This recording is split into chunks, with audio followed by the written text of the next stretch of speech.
All right, we are live. Welcome, everyone. Welcome to the Monday Night Chill Stream. Tonight's Chill Stream is just packed. It's there's so much content. I have so much content. I don't know if I can fit it all in. I don't know how I'm going to manage, but somehow I'm going to manage to get it all out. I'm going to get everything across that we need to get across, and then we are going to. See you next week. But before that, let's see, we got to do. Oh man, we got there's there's just a mind blowing amount of stuff. There's an incredible amount of chill stream material here, and I noticed from the great channel. I'll give you a quick channel update. Channel update. The subscriber base has dropped by one, which is moving in the right direction. Only 57 subscribers. So that's good.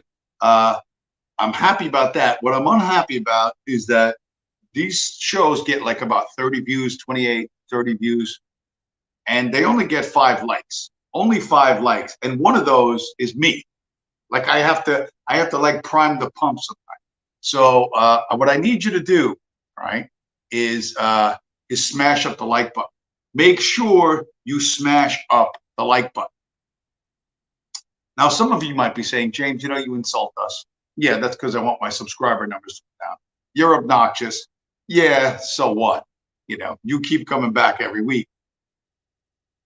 You may be sitting there withholding, you're going to withhold your social media approval. I'm not going to smash up that like button. I disapprove of your tone, young man. I don't know, whatever it is you think it is. But listen, you show up here week in, week out. 30 views. I don't care if you're a Fed. I don't care what you are. Smash up the like button. Okay? Smash up the like button. You come here every week. The least you could do, smash up the like button. Okay? So there's that. That is, the least you can do if you're going to show up every week. If you're only going to show up like once every 6 months, then who cares? But you're here every week. Hit that like button, okay? How many more times can I tell you? How many more times can I tell you? Oh man, we got there's literally I have to decide how the show is going to go. Give myself a new. If you look that way, the problem with this can't see myself in the camera thing is I don't know which way I'm pointing it. But tonight's, my underneath where it says STFU James, I've given myself the title of America's Best Loved Anti-Semite. So America loves its anti-Semites and always has, but amongst all of them, in the halls, in the annals of anti-Semitism, and there will someday be a museum of anti-Semitism with great heroes such as myself, lionized. Perhaps a 12-foot tall bronze statue of God knows what, but of me. That would be scary. That would be quite scary. But we got a lot of scary stuff. There's tons of scary things, and we got to go through the scary things to get to the other side. That's the thing you need to. That's the thing you need to understand. We got so much stuff. How am I going to do it all? How am I going to get through this? We're going to go back in time. We're going to go to the top of the world. We're going to go to Hollywood. We're going to go to the New York City subway. We're going to go to the city of brotherly love. We're going to go back to ancient Rome. This chill stream is literally maybe the best chill stream I've done so far this year, and maybe even ever. So what shall we begin with? What shall we begin with? Let's begin with this thought. This is from the movie Gladiator. This is the great Russell Crowe. Welcome to we got some views now. So this is a short clip from the movie Gladiator, one of my favorite lines from that film. There was a lot of historically inaccurate stuff in that film, and it was basically a remake of Spartacus. But still in all, Great scene from the beginning of the movie. Let's go back now. Let us go back to the Roman Republic, or at least the Hollywood version of the Roman Republic, with Russell Crowe.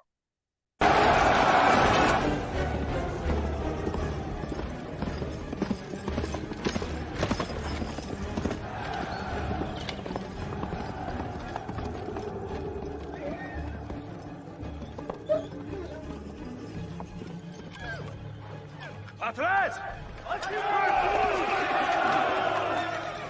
3 weeks from now, I will be harvesting my crops. Imagine where you will be, and it will be so. Hold the line. Stay with me. If you find yourself alone, riding in green fields with the sun on your face, do not be troubled. For you are in Elysium, and you're already dead! Brothers, what we do in life echoes in eternity. So, great line, absolutely great line, really well delivered by Russell Crowe. And something to keep in mind, what we do here has ripple effects. If you believe in an afterlife, if you believe that there's something after this earth and that you will be part of that something, you might want to think about how you conduct yourself. So what does that mean? Like, how does this fit in? Here's how it fits in. Okay. You know that the entire planet basically is controlled by a certain small group of people who cannot be publicly named, and that the nature of their control is through finance, through money, through counterfeit, through Federal Reserve notes, or green slavery coupons, or whatever you want to call them, paper slavery coupons. You know that that is true, that money talks and bullshit walks. You also know that Bitcoin exists, and maybe you don't believe you're a member of the elite Roman cavalry, you know what I mean, who will be judged by Hades and to see whether they go to Elysium or Tartarus, which Elysium was heaven and Tartarus was hell. Maybe you don't think of yourself as an elite Roman cavalry. Maybe you think of yourself as something else. Maybe you think you're going to go see St. Peter, and you're going to be in a long line of people. He's going to call you up and go like, listen, you know what? It's almost lunch. Why don't you give me like a quick 30 seconds on what you did in life? And what are you going to say? Like, what are you going to say? Like, well, basically, I just went along with the Jews' economic system to enslave the planet. And he's going to be like, oh, really? Right over there. Go and get in that line over there. See that line that says LOF? That's your line. And you're going to say, hey, what does LOF stand for? And Pete's going to go, it stands for Lake of Fire. Bye-bye. You have an opportunity. You have within you the ability to erode this control. And that's what you want to do. All these other things you've seen, anything you see on television is bullshit. And it's all fucking bullshit. Particularly this next guy. We're going to talk about the one and only a great Bitcoin salesman, a great figure in the not a salesman. That's a role. Well, he's a salesman. An important historical figure in the life of Bitcoin. The one and only, the only former President Donald Trump. You guys know what this represents? Tell us, sir. Maybe it's the calm before the storm. What's the storm? Could be the calm before the storm. What storm is We have the world's great military people in this room, I will tell you that. And we're going to have a great evening. Thank you all for coming. What storm, Mr. President? You'll find out. Give us a hint on your answers. Thank you, everybody. Thank you very much.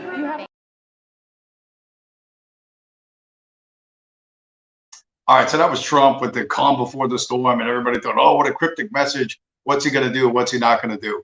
Well, the storm, as everyone knows, was a QAnon psyop, some sort of operation where, they convinced hundreds of people to go to the Capitol, to retake the Capitol, and blah, blah, blah, blah. And there's been a number of prosecutions. People got arrested, some cops died of heart attacks, a bunch of protesters died. But let's kind of catch up a little bit with what's been happening with the storm. Here's a 16-second clip to let you know just what the storm really was. Jury this morning convicted the former leader of the Philadelphia Proud Boys for his role in the January 6th riot at the Capitol. A jury agreed that Zachary Rehl conspired to prevent the peaceful transfer of power from Donald Trump to President Biden. Rehl now faces up to 20 years in prison. So I think the guy actually got 14 years, which is a lot of years. There are many words 14 that people years. use to describe the Weimar Republic, but success. There are many words that people use to describe the Weimar. Oh man, this sucks. I hit the wrong button too soon. So the storm, as everyone knows, which somebody gave that line to Trump. Trump said it in front of the camera. He had no idea what it meant. All of this insurrection, this evil white domestic terrorist stuff. This is their narrative. This is what they're going to push forever and ever and ever. And I remember sort of where this came from. A lot of people have pointed out that the alphabet agencies, the three-letter agencies. By the way, Virgil Doc Purple Heart in the chat. Welcome to the show, sir. Saw your comment. The alphabet agencies often seem to be in contact with mass shooters or people who do mass casualty events. And I was thinking about that as I was thought about another. I saw some other incident. I look at the news a lot, and it took me a moment to remember where the idea came from. And the idea came straight out of Hollywood. I actually went to see this film when I was 13. We're gonna go back. We're gonna go back. We talk about time travel. We're gonna go back to the 1970s. What a decade, huh? We're gonna go back to the 1970s, and I think this was one of the first movies I ever went to see on my own, like without an older brother, like without my parents or whatever. I think this is one of the first movies I ever saw. This shows you how demented I was as a kid. So I'll be back in 2 minutes and 34 seconds.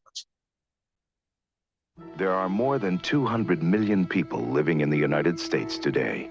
51 of them are Soviet deep cover agents, hypnotically programmed to become instruments of total destruction. They don't know who they are, but one man knows that all it will take to trigger them is a simple phone call. Bascom's Auto Repair. The woods are lovely, dark and deep, but I have promises to keep and miles to go before I sleep. Remember, Nicolene, miles to go before you sleep. MGM. So when you get a book that's banned, that means there's something in there that you need to know. So this book is called Fuck. Hey, Vasquero. Hey, listen, Vasquero, fucked up the whole show. I went to look at your comment, and you interrupted my my movie clip. Let's go back. There are more than 200 million people living in the United States today. 51 of them are Soviet deep cover agents, hypnotically programmed to become instruments of total destruction. They don't know who they are, but one man knows that all it will take to trigger them is a simple phone call. Bascom's Auto Repair. The woods are lovely, dark and deep, but I have promises to keep and miles to go before I sleep. Remember, Nicolene, miles to go before you sleep. MGM presents Telephone, code name for the most explosive motion picture of the year. starring Charles Bronson as Major Grigory Borzov of the KGB. In all the world, who is the most secret agent? Anyone who manages to stay secret. He has a photographic memory. Nothing in there must be written down, only transferred to your memory. He will do anything he has to stop Telefon. Also starring Lee Remick. Who are all those men whose names you've written? And why all the cities and the map? I'd like to go back to Moscow, remembering you as being alive. Can you help me accomplish that? She's a secret agent with more than one secret. The KGB believes in you. Just follow their orders. Kill him when he's killed Alchimsky. She will do anything she's told to stop Telefon. If he talks, he could possibly start a nuclear war. We can't gamble that it won't. Together, they must accomplish what the two most sophisticated intelligence organizations in the world cannot. That's how Delchinsky's been doing it. Even simpler, he uses the telephone. It will take them on a desperate chase across 2 continents, pit them against their own governments, and lead them into incredible danger. The next time your phone rings, how do you know it won't be your turn? You'll never know until you see Charles Bronson, Lee Remick, and Donald Pleasance in Telefon.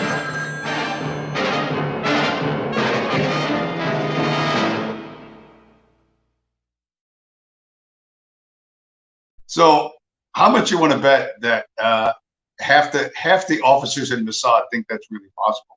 All of the alphabet agencies do that now. When they do these live streams, like whatever, Norvin the Cripple and OV the Pedo and stuff, you know, and they try to hook these people into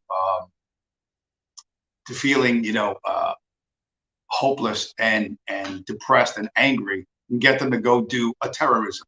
Will you just do a terrorism? Will you please, will you just do an anti-Semitism so we can bring the entire fucking weight of the federal government down upon you? That's what they're looking to do. Meanwhile, there's real problems, and of course, they're just completely ignoring. They'll pick a problem, and there's one that just happened in New York. I'm going to show you real quick. One that just happened in New York that they're trying to make a big deal out of, but I don't know how ultimately the case is going to go. But this is not going to gain national traction because Joe Biden's election is coming up. But the people, the clashing narratives between, you know, the coke snorting pedophiles in Hollywood versus the fucking eager constitution burners of the alphabet agencies, you know, it's going to be interesting. But here's a story. I just saw it. It just like this whole clip just makes me furious. But all right, let's go. Come on, come with me. We're going to go down. We're going to go down into a place that's like Dante's ninth circle of hell. It's the New York City subway. We want to turn now to the growing outrage over the death of a man on the New York City subway. The 30-year-old with a history of mental illness died Monday after being placed in a chokehold after witnesses say he was threatening other passengers. CBS's Lilia Luciano reports the medical examiner has ruled the death a homicide. This shocking video shows 30-year-old Jordan Neely in a chokehold with 3 New York City subway riders holding him down for several minutes. Witnesses say Neely was acting erratically and making verbal threats when a 24-year-old Marine veteran stepped in and held Neely in a chokehold. He doesn't let go until his body goes limp. Former Manhattan Assistant DA Michael Bachner. Can someone see someone acting erratically and hold them in a chokehold? Under New York state law, a person can only use the level of force necessary, reasonably necessary, to stop the conduct. Bachner says a self-defense claim may not be as simple for a trained Marine. A Marine knows how to seduce somebody without choking them out. They're taught battle technique. What do we want? Justice! Neely's death has sparked outrage and protest, including from officials like New York Congresswoman Alexandria Ocasio-Cortez, who posted this tweet saying Neely was murdered Mayor Eric Adams pushed back. I don't think that's very responsible at the time where we're still investigating the situation. We grew up together in foster care. Larry Smith says he remembers his friend as a talented Michael Jackson impersonator who battled homelessness and the trauma of his mother's murder when he was a teen. Jordan did not deserve this. He did not deserve to get choked out in America. His mental health came from autism, it came from depression, it came from sadness, but it really came from abandonment. The Manhattan VA's office said they're carrying out a rigorous investigation that includes reviewing that medical examiner's report, which concluded it was the chokehold that killed Neely, as well as the video, any other images and testimonies from witnesses who were there, in order to decide whether or not to press charges. Nora. Lilia Luciano, thank you. So you could see the setup. They got that bold ex-district attorney who says Marines know this and Marines know that. He doesn't know what the fuck Marines know and don't fucking know. The only thing Marines know is how to use rifles. Every Marine is a rifleman.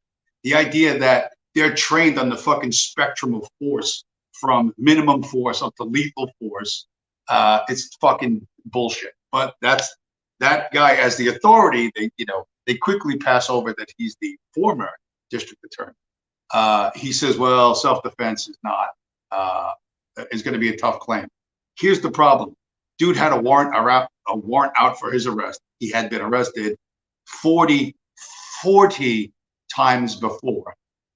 The police were called and didn't show up for 15 minutes.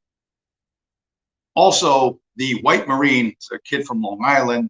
I don't know if he deployed or didn't deploy, but this guy's scaring the crap out of everyone and harassing people on the subway.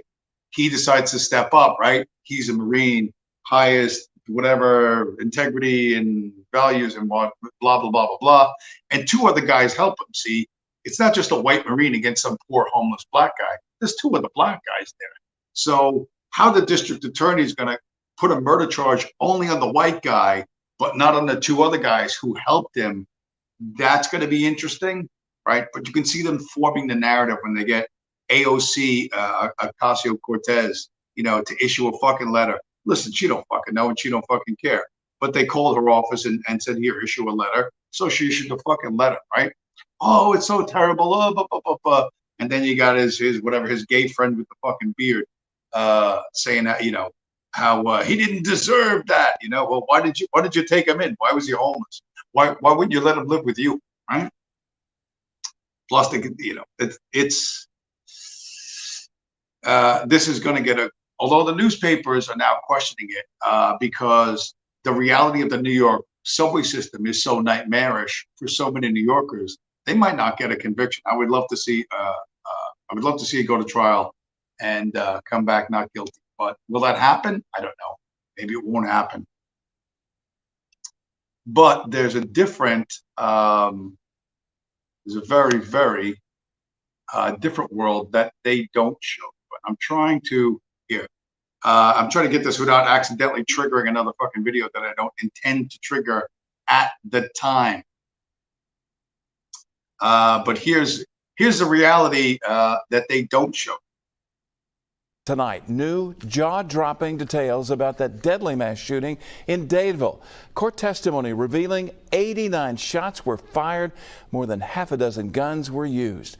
Fox News' Shelby Myers now joining us from the breaking news desk with the very latest tonight. Shelby, we're also finding out what might have been the trigger to that violence. Yeah, we are, Byron. An investigator testified that a DJ speaker fell over at the Sweet 16 birthday party, making a sound similar to a gunshot, causing some to pull up their shirts to show their guns. Not long after, real gunfire came from all directions. For the first time tonight, we're learning what turned a Sweet 16 birthday party in Dadeville deadly. 4 people killed, 32 others injured. During an Anaya's Law hearing to see if the 6 suspects charged will be held without bail until trial, an Alabama law enforcement agent testified what he says went down inside that dance studio Easter weekend. The agent said 50 to 60 people were inside the hall. 89 shots were fired and 7 different guns were likely used. The agent went on to say it seemed to have been sparked by a DJ's speaker that fell over, making a sound similar to gunfire. When that happened, the agent testified that several young people lifted their shirts to show they had guns. The birthday girl's mother told anyone over 18 or carrots rang out, leaving multiple shell casings and blood everywhere, the agent said. One of the guns was found on Corbin Holston's chest, the agent testified, adding Holston wore a ski mask at one point, and most of the suspects said he fired first. Holston was among the 4 killed.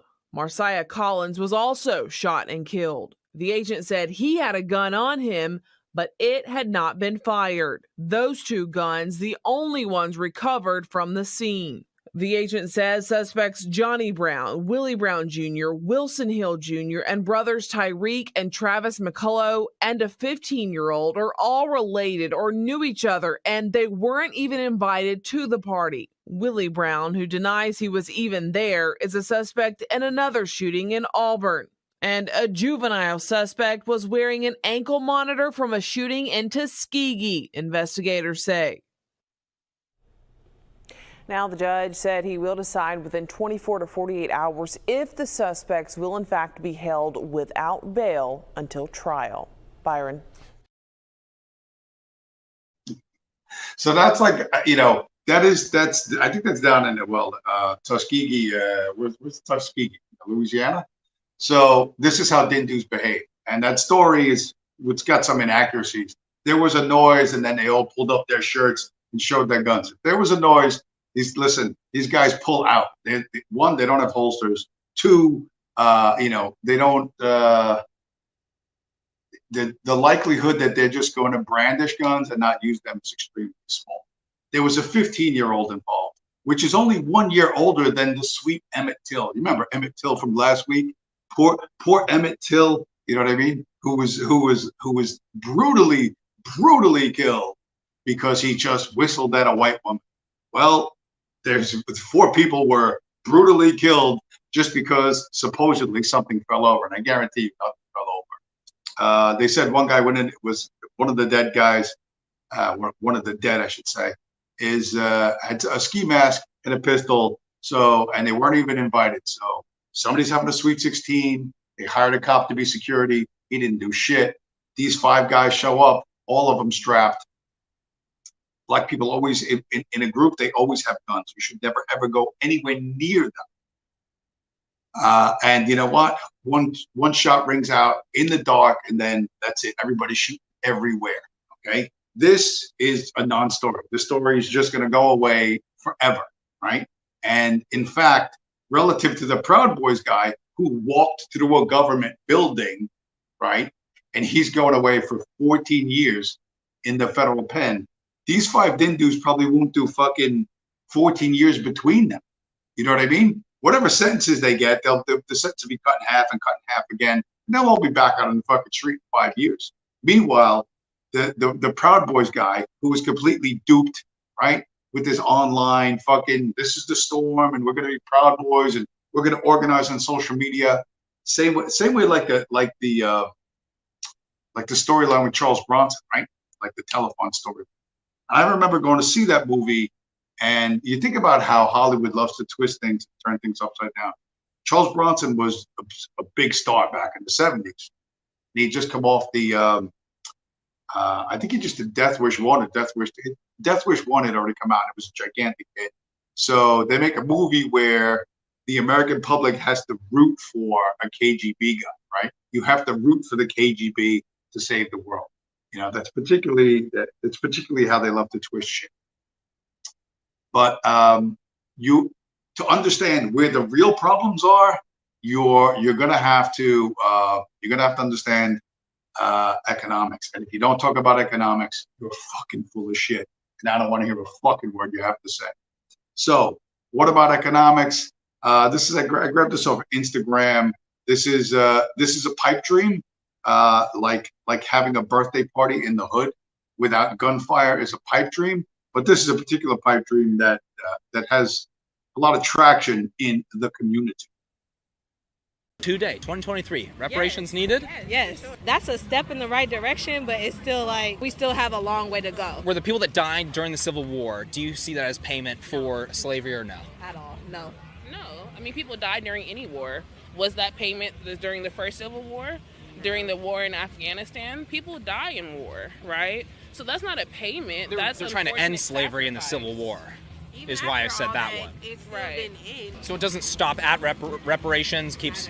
Not at all. It's just, honestly, it's just a start. Even if you still give us something, it's still not enough because it's just a starting point for everyone. What would be enough? I couldn't even tell you.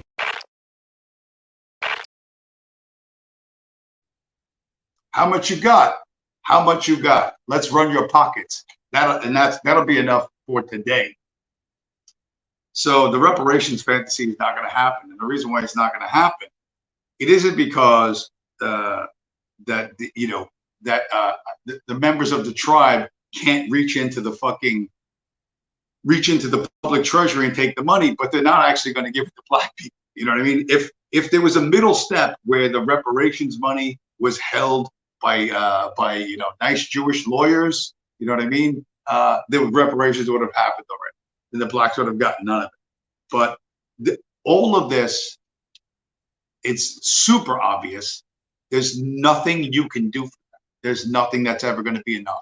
All of the conventional normie kind of things. The guy says, "Oh, didn't they fight to stop slavery in the Civil War?" No, that's not why they fought. That's not why the Civil War was fought. A lot of people who are really crap at history and don't understand history and never read a book think that, but that's not why it is. And at the end of the day, it's always about money everywhere, always and everywhere. Now you could say, well, who gives a shit about reparations? It doesn't matter. It does matter because it shows you one facet of an industry. This is a great clip. This one's 59 seconds. Former sheriff of LA County. Going to explain to you a few things about Los Angeles you might not know.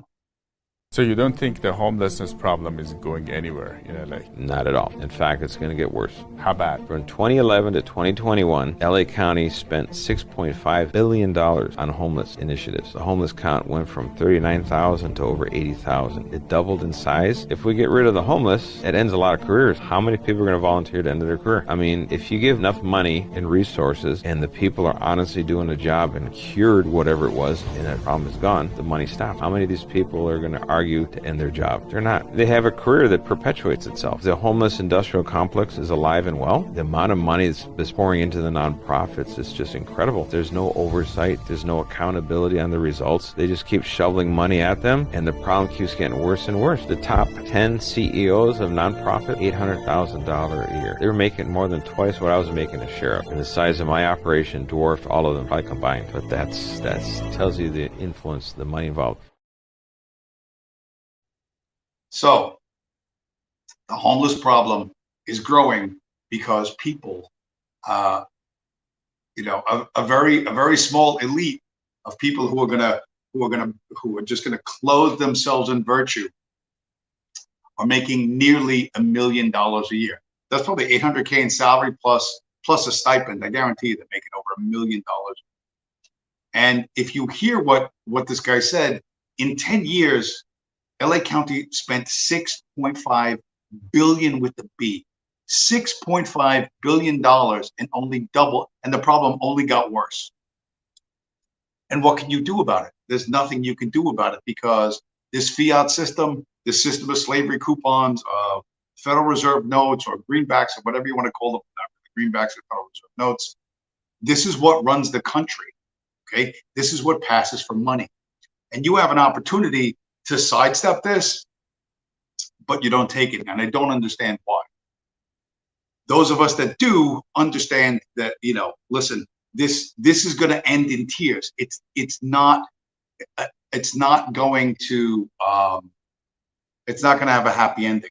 There will be no restoration of the republic because as long as the currency is Federal Reserve notes issued by a private bank and loaned to the U.S. federal government at interest, nothing's going to change until that changes. And that will change, by the way. The title of tonight's stream, by the way, which is divided by 21, everything divided by 21. And in Bitcoin, we talk about everything on the planet Earth divided by 21 million Bitcoins. Everything divided by 21. You don't believe that's going to happen, but I'm telling you, there's no way to stop this. There's no way to stop this. There's no way to slow it down.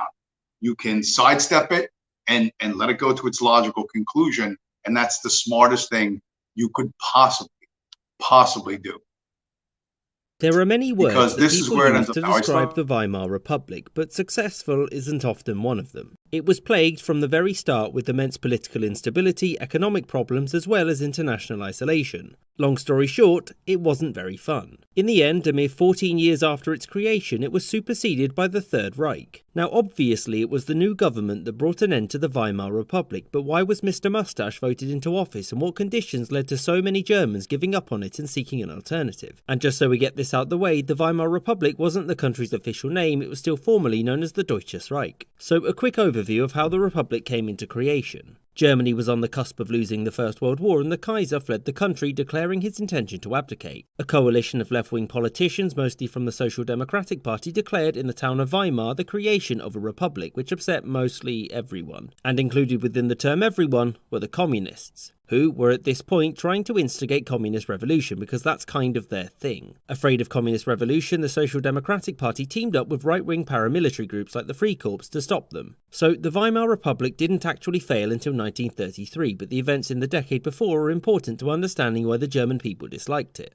Germany didn't have a long democratic tradition like, say, the USA, and so the people weren't fiercely loyal to the concept of democracy itself, and many simply wanted security and prosperity. This, combined with Germany's humiliations in the wake of World War I or the hyperinflation crisis following 1921, meant that the German people just wanted stability. And to be clear, the role of the economic downturns in the fall of the Weimar Republic is hard to underestimate. Since many Germans were genuinely impoverished, and when the democratic institutions of the Weimar Republic failed to relieve the issues, it's unsurprising that people turned to any alternative they could, which caused more problems for the ruling politicians because of the voting system in place. This system was proportional representation, which, to simplify, allocated the seats in the German parliament based upon the national proportion of votes that parties achieved in elections. Since the German public was highly divided on pretty much everything, no party was ever going to get more than 50% of the votes, and so parties had to form coalitions, but it wasn't long before even this proved impossible. And this, in case you're wondering, is why the Communist Party struggled to gain power, because they wholeheartedly refused to work under any circumstances with the largest party. Furthermore, those running the Republic weren't exactly enamoured with the idea of democracy. Right-wing political parties often rallied against the Republic, and many, at least initially, wished for the return of the Kaiser. And it was these combined factors, economic problems, political polarisation, a fairly prevalent disdain for democracy, and international weakness that severely undermined the Republic.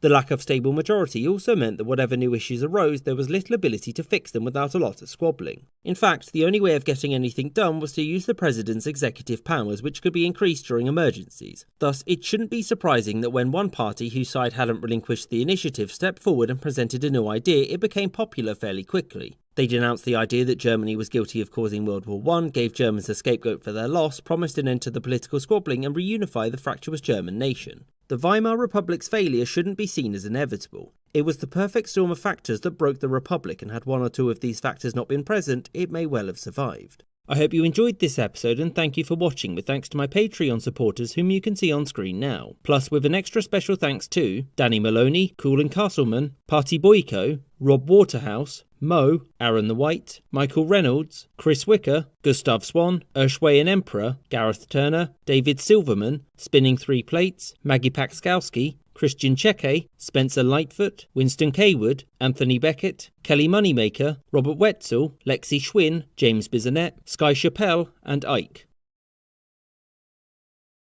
Look at all those people giving that guy money. I can't get anything from YouTube. I can't even get to smash up the like button.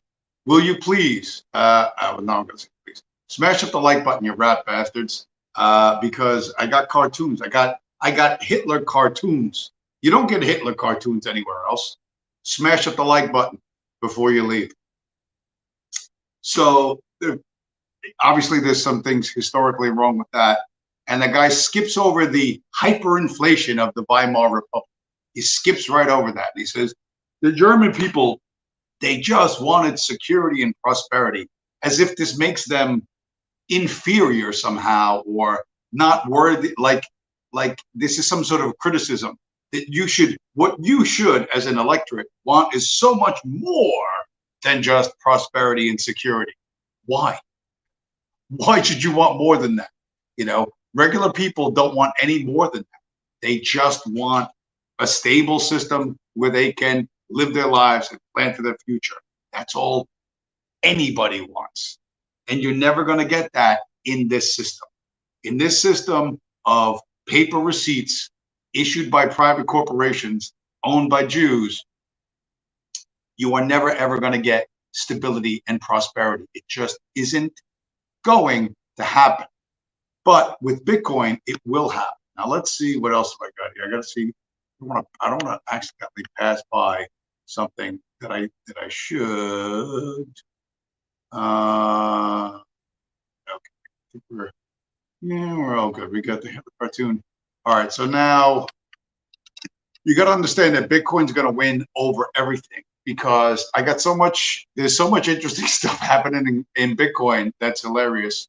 We're going to go to, we've got some stuff from Swan Bitcoin. And we're going to talk about Bitcoin and civilization. 58 seconds. I'll see you on the other side. I think they're missing the fundamental connection between energy and civilization. Energy use is directly correlated with human flourishing, and we need more energy, not less, to create an abundant future. Narratives that suggest otherwise do society a great disservice. There's a lot of ideological presumption and just bad faith. The New York Times article on Bitcoin mining was a case in point in this. Methodologies for different situations, whichever one made Bitcoin look worse was the one they used. Doctoring photos to make it look like, Bitcoin mines were producing all of this pollution. I mean, it's propaganda, straightforwardly so. And it's propaganda by people who don't want to learn. That type of propaganda raises concerns that centralized powers, whether they be governments, national media, political and corporate elites, are essentially reaching into markets to choose winners and losers, deciding what constitutes as a good use of energy versus bad. Okay, so Swan Bitcoin again, another great short video that gets right to the point. I don't know who this woman is with the sweater. I got another video with her in it. Also talking about the New York Times. I'm going to go into it a little deeper, but Bitcoin people have all the right ideas, and they're the only ones pushing back against these narratives. So let's go see the sweater lady again. And what's that? Her name is Smolensky or something like that. Maybe she's got a Russian background, maybe Polish. I don't know. I don't know what kind of name Smolensky is. But let's go one more time to sweater lady. Bitcoin devours energy and others pay a price, declared the New York Times on April 11th, 2023. The New York Times and other major publications have a track record of rejecting the promise of new and disruptive technologies, so it shouldn't come as a huge surprise that the Times got it wrong, at least for now, about Bitcoin, a civilization-changing technology on par with discovering electricity and inventing the internet. Being an enemy of a technology is a fairly dumb way to waste your time because you're not in charge of whether a technology is adopted at any meaningful scale. The only reason Bitcoin is decentralized is because of the electricity consumption it has. All of the other systems, they sacrifice decentralization in order to avoid this energy consumption. Attacking Bitcoin's energy consumption is a way of attacking its decentralization and trying to bring this whole monetary network under the jackboot of folks who want to control other people's lives. Right? That guy's a lot more straightforward. He's talking about jackboots. He's talking about freedom. This is what Bitcoin people think about. This is what we believe. And when we see these narratives, we absolutely push back against them, probably in the most articulate way anyone has. And because their viewpoint is nonpartisan, they understand that red team, blue team is a false dichotomy. They come up with stuff fairly quickly. This was a different reaction to the New York Times. We kind of put out our own propaganda video. And so The New York Times, which is really read by white liberals in Manhattan and Washington, D.C., a couple other places. But on the internet, Bitcoin people put together something fairly quick. It's a minute, 12 seconds, put it together and slapped it out there. And it went around. It made the circuit of Bitcoiners fairly quick. We are all alive because of trees. Beautiful trees. Green trees. Trees that take in CO2 from the atmosphere and produce clean, breathable oxygen for all of us to enjoy. Trees that provide shade and sanctuary for our children. But there's a monster out there. A monster hell-bent on killing every last tree on this planet. The New York Times. Every year, the New York Times murders millions of trees, chopping down forests, burning fossil fuels, and wasting electricity all along the way, just so they can reap record profits for printing their waste paper propaganda. This shall not stand. The trees cannot speak for themselves, so we will speak for the trees. We call on the New York Times to end their wasteful ways and to stop the presses. Let's change the news, not the planet.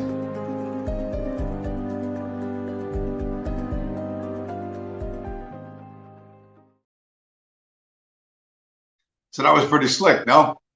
That was pretty slick, and it came out right after the New York Times. Like, Bitcoiners are the only ones who punch back, and it's the type of shot that no one in the New York Times or who holds the ideological worldview that the New York Times has, they can't even address anything in that video. They have to ignore it. And by ignoring it, it just makes it more powerful because they can't stop it. They can't counter it. We're going to win. Everyone else is going to lose. Basically, your choice in the future is going to be Bitcoin or starvation and homelessness. And I know you don't think so. You're going like, James, like, you talk a lot of shit and you're fucking always, you're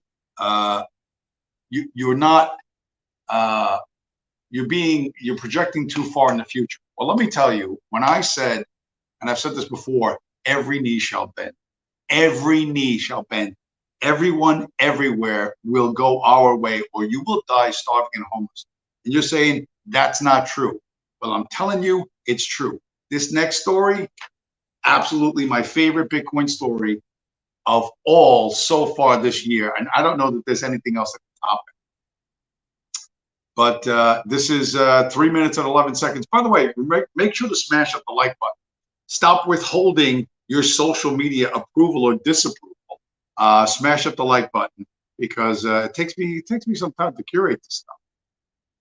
Well, Bhutan is one of the most isolated and self-sustainable economies of the world, but now it seems to be getting an image makeover. Bhutan could soon be the land of the Bitcoin and possibly attract several crypto millionaires to the happiest country in the world.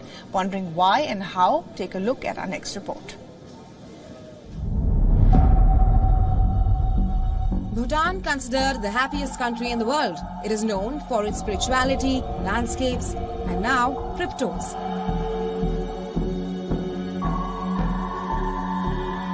The landlocked Himalayan country is one of the only few nations in the world to own bitcoins.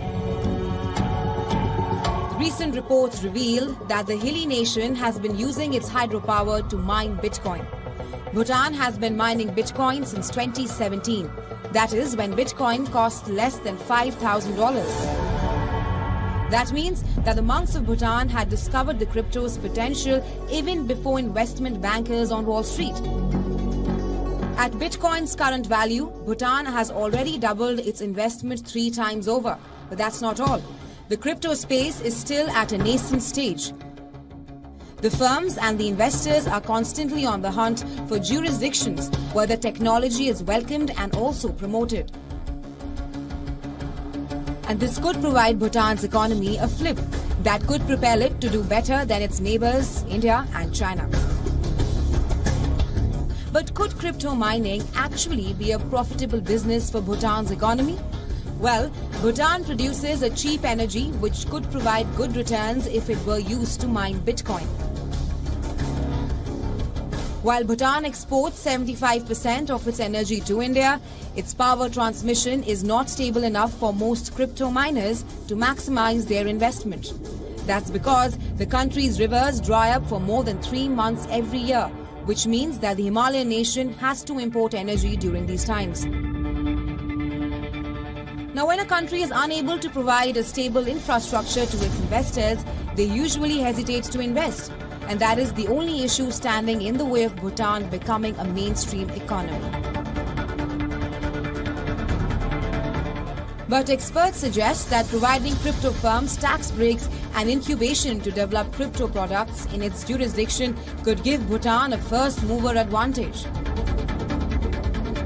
The benefits could go beyond just crypto returns. It could bring in more investments into the country and help its citizens grow. It could also become an attractive tourist destination for crypto millionaires to spend their money. But for many years, Bhutan has resisted the temptation to become a mainstream economy. So will its investment in Bitcoin change that image for the hermit country? Or was this just a get-rich-quick scheme that monks saw coming? Bureau Report, Beyond World is One.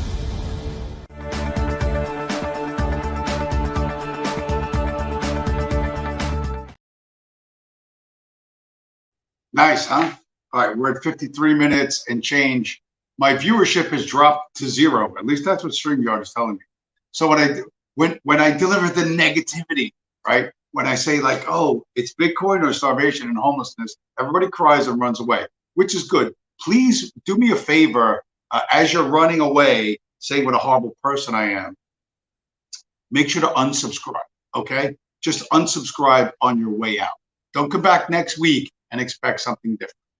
So, a couple of issues I had with that story, but the nation state of Bhutan, which has, right at the roof of the world, I said we were going to the top of the world, and that's where Bhutan is. It's in between India and Tibet. It's up there in the Himalayan mountains. And somebody's going to say, it's not Himalayan, it's Himalayan. You know what? It's Himalayan. They're at the top of the fucking Himalayan mountains, and their government was secretly mining Bitcoin and not telling their citizens, right? They're using the hydroelectric power they have from snowmelt to mine Bitcoin since 2017. And they're hanging on to all of it. So all of this fucking bullshit, all of this shit you fucking pretend to believe. You pretend to believe shit. Oh, Bhutan is so happy because they're not materialistic. Yeah, they sure seem to want fucking money, though. They sure seem to want money, right? So much for not materialistic, right? Now, why are they coming out with the fact, why are they telling everyone that they mine Bitcoin and they're looking to get investors in? Because all their mining rigs are from 2017. They're too old. They need faster computers to mine Bitcoin. They don't have the hash power. Okay. They didn't do what El Salvador did and, make sure everybody had a phone with the Bitcoin wallet on it and adopt it as legal tender so that the people of Bhutan could trade their fucking whatever the fuck they trade. A jar of curry for a fucking bucket of goat milk or whatever the fuck they do over there. The government's keeping it open. And I guarantee you, there are more people watching this stream right now that know that Bhutan has mined Bitcoin than the people of Bhutan, because they ain't got no newspapers and they ain't got no radio and they ain't got no TV. So the government got caught, or rather, didn't get caught. Yeah, got caught secretly mining Bitcoin. And you might want to think, it might occur to you, it probably wouldn't occur to you, but it's a fair question to ask. How many other governments on the face of this earth are secretly mining Bitcoin and not telling anyone, not telling their citizens? How many other people in power who have access to some capital and cheap electricity, how many of them are mining Bitcoin for themselves and their families? When I said our reach is, there is nothing beyond our reach. When I say there is nothing we can't do, I'm not joking, right? Did I know about this Bhutan thing? No, I didn't know about the Bhutan, right? But Bitcoin managed to reach to the top of the world and control the behavior of the government of Bhutan, which was, which the propaganda is the happiest country in the world. What a fucking load of shit. But maybe it's true now. Maybe they're happy because they're mining Bitcoin. They have Bitcoin, they're happy. They're positive. They know that the future is going to be bright for them. Unlike people holding paper coupons that are issued by Jewish banks. If that's what you're doing with your life, if that's what you want to pass on to your children and your grandchildren, good luck. You really don't belong here, and you can leave with all the other people that left 10 minutes ago. Just make sure to unsubscribe on your way out. Make sure to unsubscribe, right? Because you don't need to be here. And like I said, if I could block you from coming to this fucking channel, I would block you from coming to this channel. You wouldn't even smash up the fucking like button. You think you're gonna come here and I'm gonna fucking flatter you and tell you you're a fucking genius and you're fucking brave and heroic, and you are none of those things. Okay? You could be those things if you tried, but let's face it, you're not really gonna try. Well, let's get somebody in the comments. Let's go in the comments real quick. What's Federico Vasconcelos, BlackRock wants all the Bitcoin. Yeah, they don't want it yet, but they're gonna want it. And then that's gonna make for some very, very interesting dynamics. Judas Fly Chai, base Persian mission guy. Shalom from Los Angeles, California. Shalom, Mr. Fly Chai. You've shown up very, very, very late. I did LA stories on the homeless. I did a bunch of other stuff. We did Hollywood, Charles Bronson. I don't know where you've been. But you are missing out. So what else do we have? So I mentioned in the past, there's a guy, I'm trying to scroll here without fucking shit up. Trying to scroll without effing shit up. In Argentina, the presidential candidate, what's his name? Javier Milei, is actually gaining in the polls. I have no idea if he has a chance in hell of winning the presidency in Argentina, but he's a central bank guy, a member of their parliament or their Congress or whatever. He actually auctions off his government paycheck every month to someone in Argentina. He gives away his paycheck. And there's video of him smashing a piñata, which is supposed to be the central bank, which is hilarious. If I can find that video exactly, I'll show it. But that's pretty funny. So Javier Milei, what's his chances of winning in Argentina? I'm not sure. Okay. But guess what? There's somebody closer to home that I don't think he really has a shot. But here's how Bitcoin, again, nothing is beyond our reach. No one is beyond our influence. And you will see this probably 1,000 times and learn nothing from it. But this is a pretty funny story in a couple of minutes. 58 seconds. Can you guys guess who's running for president and loves Bitcoin? Keep watching till the end because I'm about to drop some very exciting news. This is Robert F. Kennedy Jr., an environmental lawyer, activist, and member of the famous Kennedy family. He's not only running for president, but he's also a huge advocate for Bitcoin. If you've been following his Twitter, you'll see he's been tweeting a lot about Bitcoin and its potential. He actually believes in Bitcoin's ability to bring economic freedom and empowerment to people all over the world. First, he came out swinging against Biden's proposed 30% tax on Bitcoin mining, addressed Bitcoin mining energy use, and why it's so important for citizens to have money that's separate from the state. And for that big announcement, Robert F. Kennedy Jr. is going to be speaking at the Bitcoin conference in Miami this year. That's right, a presidential candidate is standing up for Bitcoin and sharing his vision at the biggest Bitcoin event of the year. Keep following Bitcoin Magazine for more updates like this, and use promo code SATOSHI to get 10% off Bitcoin 2023 if you haven't got your ticket yet. So now we got a Kennedy. Now you could argue that the Kennedys made their money in the most horrible way. His father was, RFK Jr.'s father was killed after his uncle, the president, was killed. And you might want to ask why. Was it because ethnic Jews bought a nuclear power plant in Pennsylvania, stole the plutonium, and shipped it to Israel so that Israel could have a nuclear arsenal? Was it that? Or was it something where JFK issued what were called silver certificates, $5 bills that you could redeem for actual physical silver, and made an attempt to return America to sound money. What got his dome popped? I don't know. Now, RFK Jr., is he going to get shot? Well, it wouldn't stop Bitcoin. Okay.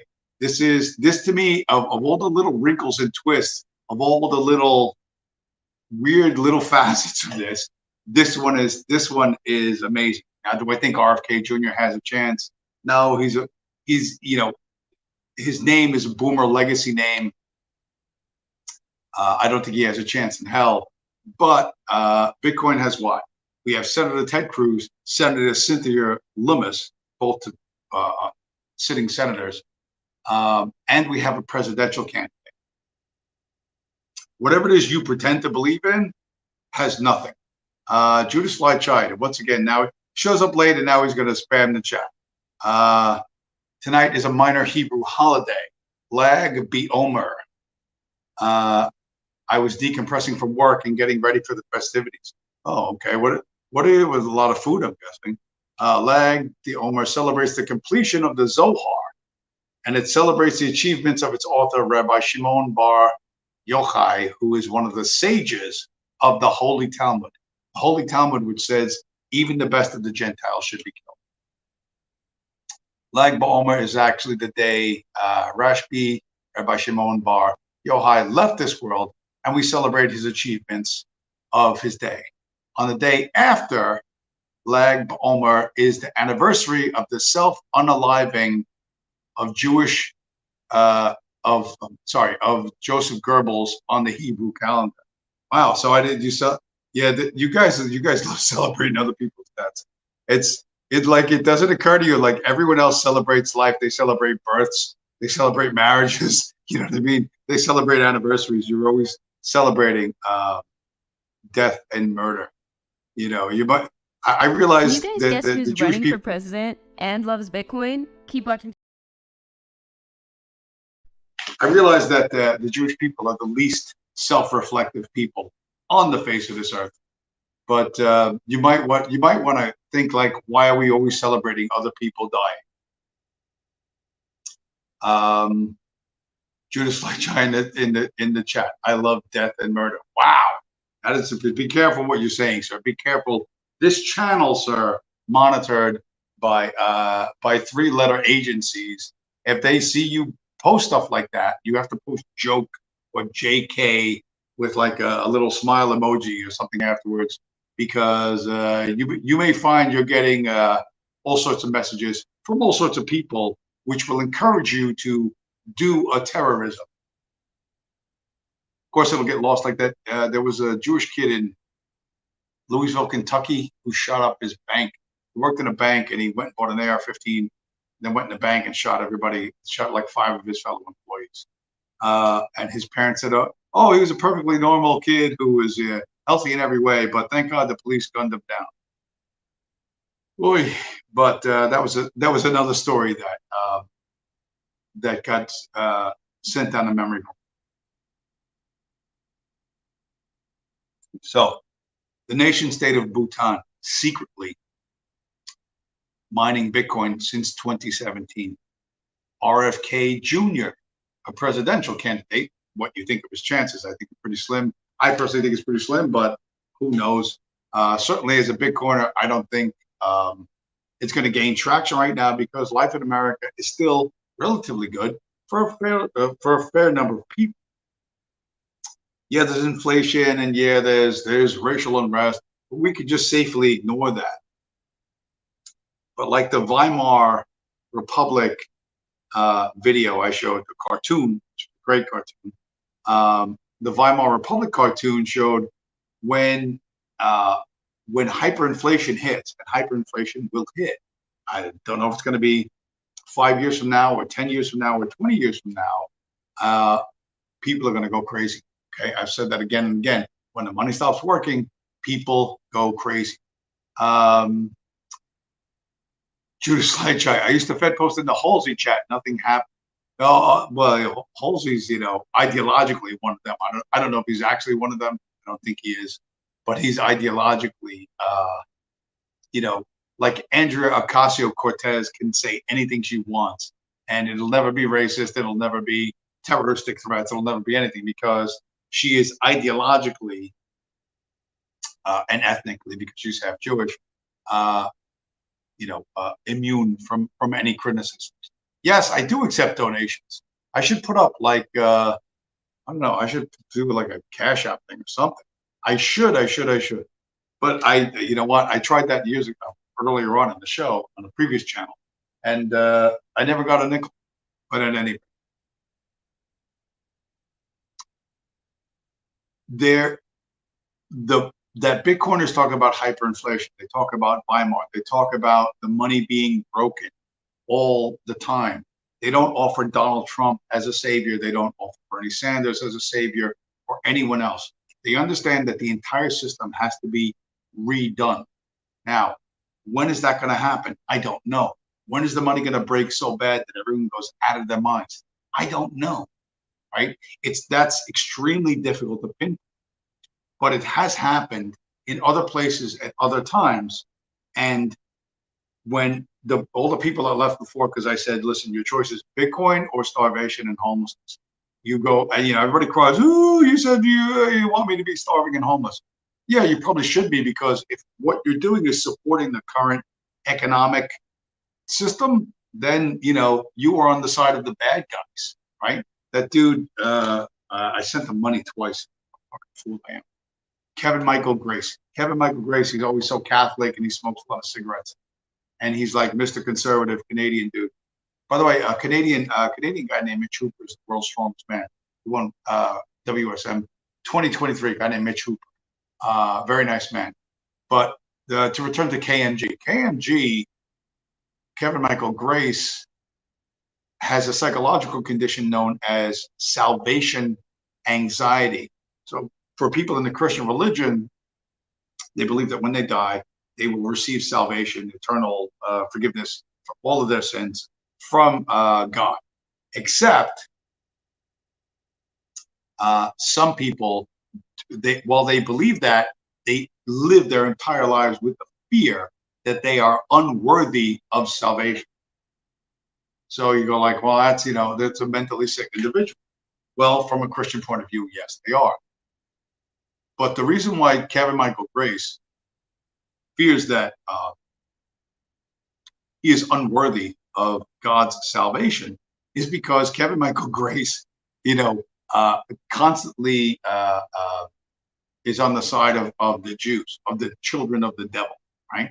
He talks about, well, he used to be in the punk rock scene or like the music scene in Canada, and all these guys ripped off bands and screwed people over and blah, blah, blah, blah, blah, blah, blah. And their names were like, Cohen and Lipsitz and Gladstein and whatever. And he fails to notice that they were all Jewish, right? All these music talent agents and that sort of thing. He just fails to notice that. He fails to notice the ethnic nature of all of these bad actors. And he actually once said to me, I don't know, was he one of the people that said anti-Semitism is my religion? Okay, I'll take that. Yeah, I'll go with that. Send me your info on how to donate. I will, sir. Can you red pill me on KMG, that curmudgeon? Well, I am trying to do that, Mr. Lachai. At this very moment, I am trying to do that. And here's the thing. From a Christian worldview, and I'm not a Christian, and I never really was, but they believe that God can see, literally every thought you ever had, everything you've ever done, and that he will judge you based on the conduct of your life. Did you practice the Christian virtues, or did you spend your life in pursuing Christian vices? The problem with KMG is that he secretly loves the bad guys, and he knows that should he come in front of his creator and have to stand in the docket and be judged, that God's gonna know he was on the side of the bad guys, and he's afraid God's gonna be a little bit pissed. I don't presume to speak for the Almighty, in whom I do not believe. I do not presume to speak for the Almighty, but I do understand the idea of salvation anxiety. And there's even, believe it or not, there's a type of poetry that different religious people have had from Europe that is called salvation anxiety poetry, where guys write these actually pretty good poems, but it's all about how they're fearful that they are unworthy of divine love and forgiveness. Kind of a weird little corner of human psychology, but if you know, an interesting one in a lot of ways, because it says more about the person with the condition than any observations they have about life, the universe, or anything. So understanding that, and with spiritual concerns aside, because the Bhutan, which is supposed to be a theocracy, right?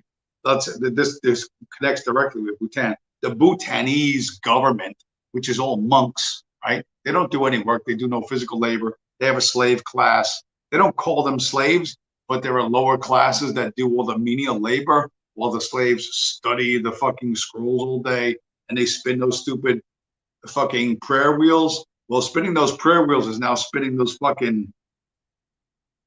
has turned into spinning those Bitcoin miners, right?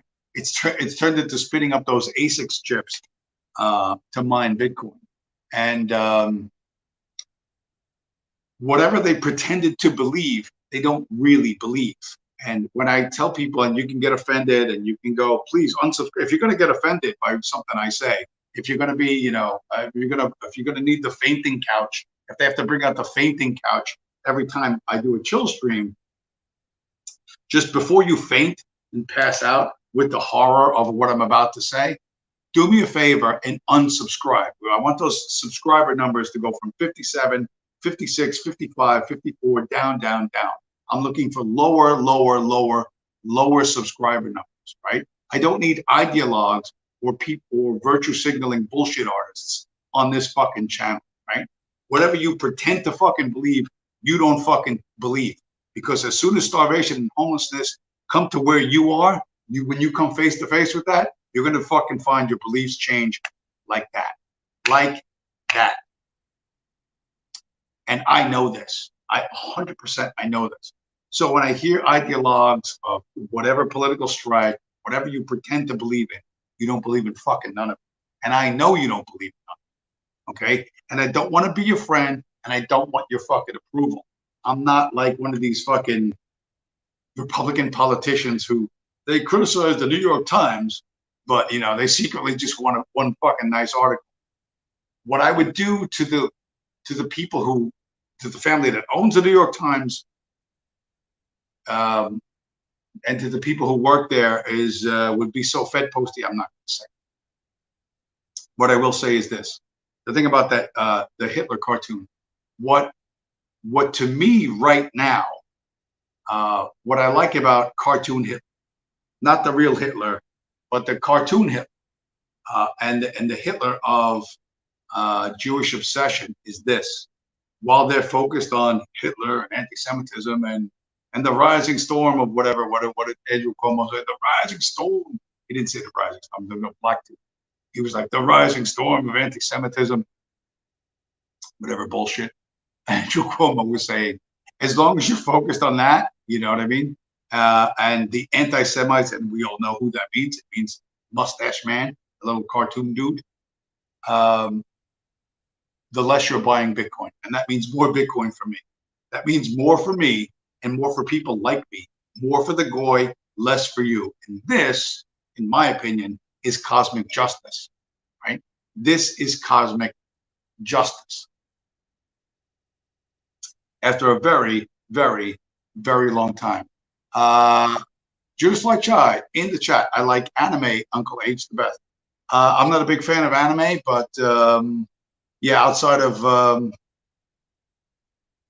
Outside of the United States, there's a lot less negativity attached to that for a number of reasons, but the primary reason being, and to just return to this, the Federal Reserve note, the US dollar is the global reserve currency. It's the money that everyone uses. So controlling America and controlling its money supply and what happens and what doesn't happen is absolutely critical. Because if someone can transact in a way that you don't know about or you can't stop, then you lose control over their behavior, then who knows what can happen, right? That's why the US dollar has to be everywhere all the time, and everything has to be denominated in US dollars. Gold, oil, wheat, orange juice, rubber, everything, okay? Now, the people that print them, of course, and they print them digitally, right? Let's go. Where was the, let's go back to, where's the song? I won't do the whole video. I'll just do part of it. The part where it says, well, we print it digitally. We print it digitally. Come on, come on, come on. Great 420K per. Man, I have like literally everything under the sun. Oh no, I got rid of it. Oh, I got rid of it. Right? Where is it? Come on. Where's the song? I don't have the song one. No, the video's out there. But whatever. It is what it is. Look at us. 1 hour and 18 minutes running long. That's how much content they had. I said it was mind-blowing content, and it was. Hitler cartoons, the nation state of Bhutan secretly mining Bitcoin, RFK Jr., the New York Times, didn't do mass murders, which are just completely ignored, while that poor slob in the subway, I don't know what's going to happen to him. His lawyers seem to be fighting back. Fingers crossed they gain some traction. And if not, if it goes to trial, and I hope this guy goes to trial, they get returned a verdict of not guilty, because the New York City subway system is a nightmare, and everyone in New York knows it. So I'd like to see the narratives fail. I love when ideologues fail, because, like I said in the past, your ideas are shit. No one gives a fuck. Like, no one gives a fuck. Okay? And you get offended by that and you cry about that, but no one gives a fuck. And they're never going to give a fuck. Okay? If you pay them, they will pretend to give a shit, or they will perform actions which perpetuate whatever fucking ideas you think are important. But no one fucking gives a shit, and they never did. Okay? You could say, oh, that's harsh and that's cold and whatever. That's reality. Okay? And the more quickly you adjust to reality, the better off you're going to be in life. So you have your ideals. That's great. They're all in your head. Okay? And the reality is you will chuck them aside as soon as hard times come. As soon as hard times come. Okay? And for a lot of people on this channel, there are no hard times. Hard times is someone said something fucking mean to you on fucking YouTube. Okay, that's your definition of hard times? All right, well, I'll see you later. You don't need to be here. Like I said, if you get offended by shit that I say, if you get offended by free speech, listen, unsubscribe on your fucking way out.